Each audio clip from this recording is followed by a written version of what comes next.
of the ground. The reason for that being that this is the area where the players will eventually arrive to put their match kits on. If you can remember, in the old days, before that stand was, as you can see, demolished, the players would come from that side of the ground.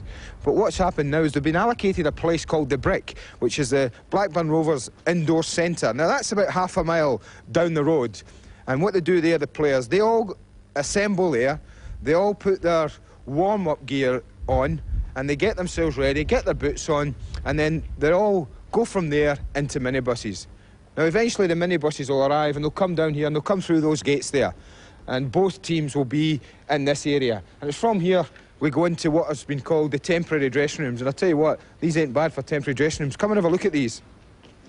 Because both sets of kit, match kit, have been brought down here earlier.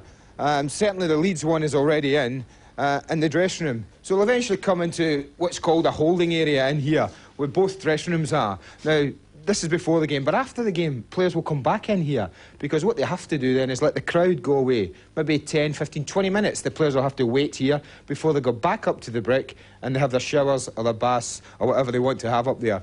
But the dressing rooms have been allocated to the teams. This would be the Leeds one, the Blackburn one there. This will eventually become offices. When the new stands are all complete, all these will be turned into offices. But for the time being, they're going to be dressing rooms. Let's have a look at the Leeds one. Oh, God, I'm running that, lacking strength there. Leeds arrived a little bit earlier. The kit man's been down. He's had a look at the place. He's quite happy, actually. No problems at all. This is plenty of space in here for the players to get ready. One thing to look at and be aware of today is a new kit. This is just the warm-up stuff, as we say. It's the first time the kit's been worn by Leeds. It's, I think you'll find the shirts are locked away in here. Look, they're not giving us any clues as to what the team's going to be. The kit man's locked it. But it's basically a blue and green that'll be on the shirt as well. So that's something to look for today. Another little story I heard when the kit man arrived and he was putting out aces. If you have a look up here, one or two of the pieces are missing. And what they're thinking of doing is throwing little Gordon Strachan up there, letting him crawl over the Blackburn dressing room, because he's about the only one that can understand what Kenny Dalglish is saying and get a little insight to the tactics. The Blackburn dressing room across here.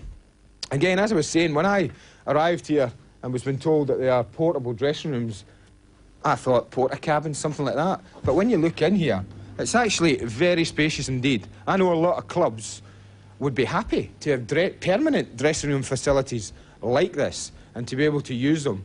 And I think Blackburn deserve a lot of credit for the way they've put all this together. The referee, now, where will he change? I've got a surprise for you. If you come through this door, this is actually Mr. Kenneth Dalglish's office. And they've actually given this to the referee today. Can you believe it? Now, he will be in here, so I think at half-time, imagine the referee's giving the decision against Blackburn and you've got Kenny Dalglish just through the wall. That should be very interesting. I'm not surprised to see this in Mr. Dalglish's office. A set of golf clubs, one of his great passions apart from football. I have heard that these clubs are for sale at the moment, and if you've seen Kenny Dalglish playing golf lately, you will understand why. So here you are, Keezy, a set of clubs for you to help you with your golf. The only problem is, pal, they're not left-handed.